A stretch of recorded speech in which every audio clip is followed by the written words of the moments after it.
Who likes talking about endocrine stuff? I heard that in the front row. They were like, no. Hypothyroidism is not my favorite thing to talk about. Not because it's not interesting or fun, it's just because I have DKA, which is so much more fun to talk about. But these patients are actually really, really sick. And this patient, obviously, as we know, is very, very ill. So the goal here is to figure out how to, one, make sure you're not missing it, and then two, how to treat it appropriately. Get my slides to move forward. Eh, There we go. So my goal for today is to get you to think about the thyroid because it is a gland that is very, very vitally important, even in our critically ill patients. This is a gland that actually affects metabolism. And most of the time, it is a well oiled machine. When it's working, it works great. And this is fine. But when it's not working, that's when things really start to take a turn for the worse. And all that they need is just a spark, something to set it off and going in the wrong direction. And once that spark goes off, things take this precipitous decline in the wrong direction. Okay. What kind of things are a spark to make a thyroid gland all of a sudden stop working? Oh, I don't know. Things that cause death, sepsis, heart attacks, strokes. Any stressor to the system can start the thyroid gland in the wrong direction. Thank you. And make it so that a patient who may just be a little minimally hypothyroid or may even have asymptomatic hypothyroidism all of a sudden become profoundly decompensated and cause decompensated hypothyroidism. And unfortunately, as a result of that, the mortality rate for patients who have decompensated hypothyroidism is around 50%. And I actually think that this number is underreported. Why? Because when you have a patient who is hypothyroid and in decompensated hypothyroidism caused by sepsis, what do you think is the thing that they put on the death certificate? Sepsis. When they have a heart attack and they die from overwhelming hypotension and cardiogenic shock, what do you think that they put on the death certificate? Cardiogenic shock caused by myocardial infarction, not realizing that the reason why these patients sometimes have profound unresponsive shock is because their thyroid gland is not working. So, pitfall number one that I want you to remember is to not thinking about the thyroid and not ordering the appropriate testing to make this diagnosis. This is a thing that we don't oftentimes think about in our clinical settings. And so when you have these really, really unstable patients, you need to be thinking about the thyroid gland. Okay. So here is a patient. Okay. What do you notice about this patient? Just scream out some things. These are their vital signs. They're tachycardic, they're hypotensive, they're hypothermic, they're hyperthermic. Hyperthermic or febrile, if you will, hypoxic. Okay. So if I could get a show of hands, how many of you think that this patient is septic? Oh, come on, guys. Febrile, tachycardic, hypotensive. Like the whole room should have went bing. Right? You guys are like, I don't know. I feel like I'm being tricked. Dr. Willis is a little tricky. I don't know. I'm going to half raise my hand so that if he's like, wrong, I can just put it back down and be like, I was not tricked. No, this person is classic description for a patient with sepsis. And you would get every computer system EMR in the world who would be like, hello, sepsis alert, sepsis alert, sepsis alert, sepsis alert, right? So, when you have a febrile tachycardic hypotensive patient, you should be thinking about sepsis, and it's the right thing to do. Now, let's change things a little bit. Let's change things a little bit and say that they're not tachycardic, but they're bradycardic, and they're not febrile, but they're hypothermic. Who still thinks that they're septic? Yeah, there you go. Everybody in the room is probably saying the same thing. Well, this is a lecture about hypothyroidism, so I know there's something wrong with the thyroid here. But this patient probably meets criteria for sepsis too, and that's not the wrong thing to think about. If you have grandma who comes in hypothermic bradycardic, hypotensive, the first thing that should be going through our minds is this sepsis? And you're probably not going to be wrong for doing all of the things that we do for sepsis, giving fluids, giving antibiotics, potentially starting pressors. That's not the wrong thing to do. But there's another thing that I want you to think about is don't miss the forest for the trees. Could there be something wrong with their thyroid? Okay. When we think about hypothyroid patients, we all have been taught to look for the pretibial edema, right? So you might be like, maybe this patient, something's wrong with their thyroid. So let me just put my hands on their little bit of their shin and see if they have non pitting edema. How many of you guys think non pitting edema is 100% present in patients with hypothyroidism, right? It's not actually very common because the myxedema, which is where the myxedema from myxedema coma comes from, can present anywhere, including the face. So if you saw someone who looked like this, who's going to think about the thyroid first? Nope. Everybody's going to think, oh, grandma just rankled. Grandma just got a little loose skin. She just got a little loose skin. That's all that is. Just a little bit looser. She got a little older, got a bit looser. No, this is her thyroid putting that myxedema in her face. And I'll tell you about an even scarier place very shortly. All right. So we think about myxedema. The other thing that we think about when we think about myxedema coma, which I call a misnomer for profound hypothyroidism, is coma. So we think, oh, well, this person has to have myxedema in their pretibial space and they have to be comatose. That's not really that true. All that has to happen with patients who have decompensated hypothyroidism is it's like their brain has been turned off. And that doesn't necessarily mean that they're comatose. They can come in just very apathetic. What's going on with you?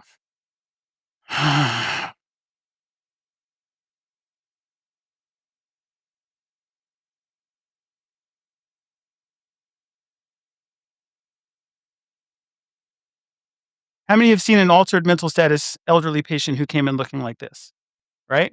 How many of you guys thought it was their thyroid? Right. Okay. So if they have decreases in their kind of energy, in their apathetic, and certainly in the decreased elements of their vital signs, we have to think about is the thyroid the cause?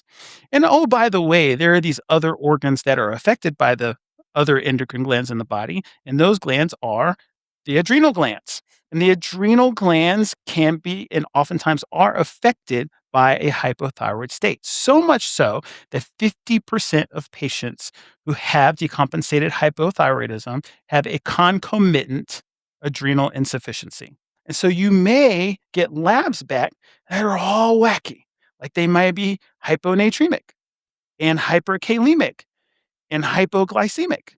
And you might think to yourself, that person needs some sodium, they need some calcium and insulin, and then they need some glucose. And then I'll fix all of their electrolyte abnormalities. If their electrolyte abnormalities don't make sense, think about the thyroid. That is the key thing to remember here is that if you have these patients who are decreased kind of mood, decreased vital signs, or these lab abnormalities, think about the thyroid and just go ahead and order that TSH. Okay. There's no reason not to. And I can't tell you how many times I've had colleagues who were signing out a patient to me and said, oh, we got this hypotensive bradycardic hypothermic patient who's probably septic. And I'll say, what's the TSH? And they'll be like, you would think about the TSH, wouldn't you? And I'm like, you should be thinking about the TSH. So remember that TSH. TSH is obviously going to be high and that free T4 is going to be low. So these are labs that you want to get in your patients where the sepsis just doesn't make sense. Those electrolyte abnormalities just don't make sense. Okay. So the big pearl here, pearl number one, is consider the diagnosis of decompensated hypothyroidism. All right. Just go ahead. If things don't make sense, get that TSH and that free T4, get those thyroid studies to make sure you're not missing this diagnosis. Okay, now we've made the diagnosis. Now we got to treat the darn thing. So we have to treat these patients appropriately, which brings up pitfall number two, and that is administering thyroid replacement kind of inappropriately and then forgetting about steroids. When we think about patients who come in with decompensated hypothyroidism, a lot of times we know that these patients are going to need replacement thyroid hormone. And the go to that we're supposed to do based off of the guidelines is T4. Now, T4, great medication, has saved lots of lives with patients who were in decompensated hypothyroidism. What's the problem with T4? Is it is slow as molasses. Okay. This medication is not going to work most likely while they're in the emergency departments. They are most likely going to see a response once these patients get upstairs into the ICU. And if you have a crashing, hypotensive, bradycardic, hypothermic patient and you're trying to resuscitate them, and all of your vasopressors are not working, maybe your inotropes are not working, and it's largely because they don't have enough thyroid hormone in their system, this is not the thyroid hormone that's going to make them get better from a hemodynamic perspective. So, what about T3? Does T3 work? Well, we could give T3. Is T3 the adequate thing? Well, they tell us that T3 has a couple of big problems. It is the active form of the hormone, which is great. So if we just give them a little bit of this, it should make them better. The problem with T3 is that it works really well. So if you have an elderly patient who maybe has a history of coronary artery disease, they may actually develop ischemia and or arrhythmias or dysrhythmias as a result of giving them T3. So this medication may make their hemodynamics better, but we might actually cause ischemia and worsening heart function as a result of giving them T3. So what do we do now? Well, some pundits have actually said, why not give them both? So give them a little bit of both. If you give them a little bit of T3, what they found is that the thyroid gland actually helps in the conversion of T4 into T3. And in a patient who is critically ill, if the thyroid gland is hypoperfused and not working adequately, such as a profound shock state, they're not going to convert that T4 to T3 readily and easily. And as a result, they don't get that rapid response. But if you give them a little bit of T3, just a little bit, I usually use the smallest part of the dosage, so 10 micrograms here. That will actually stimulate the body, increase the metabolic drive, and subsequently perfuse that thyroid gland to help convert the T4 into T3 to actually start them on the process of getting better. So I give combination therapy and then I always give steroids. Now, in terms of steroids, we all know the stress dose of steroids. We should give hydrocortisone or dexamethasone. The timing is really important with patients with decompensated hypothyroidism. And what we want to do is make sure that we're giving steroids prior to the administration of the thyroid hormone. And the reason why is because the thyroid hormone, again, increases the metabolic drive. And as a result of that, it increases cortisol and those stress hormones clearance out of the body. So if they're already decompensated and deficient, and then we give them a medication that's going to make them further deficient, they're going to have significant worsening of their adrenal crisis. So give them the stress dose steroids prior to administering thyroid hormone. So big pearl number two, is to give T4 and T3 together and then give the steroids prior to administering any thyroid hormone. All right. What other management things do we have? Well, we have this patient who is hypothermic. First thing we're going to do in most circumstances is rewarm those patients up, right? Well, that's pitfall number 3, and that's being really aggressive about rewarming these patients.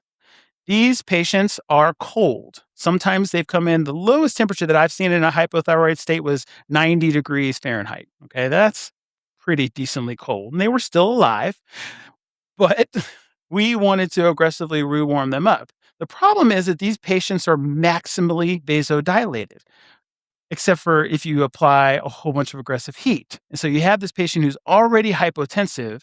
You put a whole bunch of warm blankets on them or a bear hugger. They vasodilate peripherally. And as a result, their blood pressure just starts to tank and to plummet.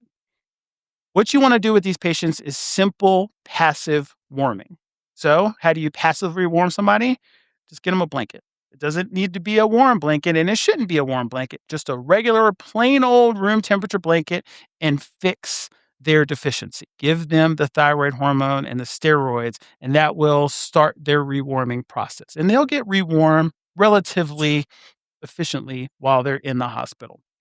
So, pearl number 3, don't be aggressive about rewarming these patients. Passive rewarming is all you need to do in patients with decompensated hypothyroidism. Last thing we're going to talk about is these patients who sometimes are hypoxemic. And we've talked about what happens with refractory hypoxemia in patients who may need to be intubated. Should we just be all, oh, this is going to be an easy intubation? Well, you can do that to your patient's detriment. And that's pitfall number 4. And that's thinking that this is going to be an easy intubation. Remembering that patients who have decompensated hypothyroidism are not going to be your adequately resuscitated patients in most circumstances. This is our wheelhouse in most circumstances. But in this scenario, we should have a little bit of a tight sphincter when we're going to see these patients. Why? Because remember that angioedema can present anywhere. Who would intubate this one? He looks like a pretty easy intubation, right? What if I made him like this? Who's want to intubate him? Might not be the easiest intubation, right? And again, it doesn't just have to be in the face. It can be in the airway. This is an actual patient that I had. Macroglossia, present, not present. It's there, right? Who wants to move that big, humongous, floppy tongue out of the way? Well, I did with a tongue depressor. And guess what happened to his airway? That is his airway. Who's going to intubate that? Who's excited about intubating that patient, right? Some surgeons who might be in the room might be like, we must crike. Might not be a bad idea, okay? But the other problem with these patients when they have this airway is you don't want to mess around. RSIing them will make them significantly plummet their oxygen saturation. Why? The vast majority of these patients have decreased oxygen reserves. They're bradypneic. They're not ventilating adequately. They may have pulmonary and or pericardial effusion. So the cardiac output, their pulmonary output is not going to be the same. So they don't have the oxygen reserves where if you make them apneic, they're going to maintain their oxygen saturations for a period of time. And if you saw that airway coupled with boo, boo, boo of the oxygen saturation, you better change your shorts. So these are not the patients that you want to do haphazardly. These are patients that you want to have the expert in the room intubating the patient. So pearl number 4, they should be done carefully and expertly. Okay. You want to anticipate the worst case scenario. All right. So take home pearls that I hope you took from this talk. Number 1, think about the thyroid. In your patients who have decreased vital signs, abnormal mental status, and or electrolyte abnormalities that just don't make sense, just get the TSH. It's worth it. Number 2, consider dual thyroid replacement and make sure you give the stress dose steroids before you give thyroid hormone. Next, passive rewarming only in these patients with decompensated hypothyroidism. And the last, intubate these patients carefully and expertly. You should be scared of the decompensated hypothyroid airway. And with that, Philadelphia, I love you. ResusX, I love you. And I hope to see you next time.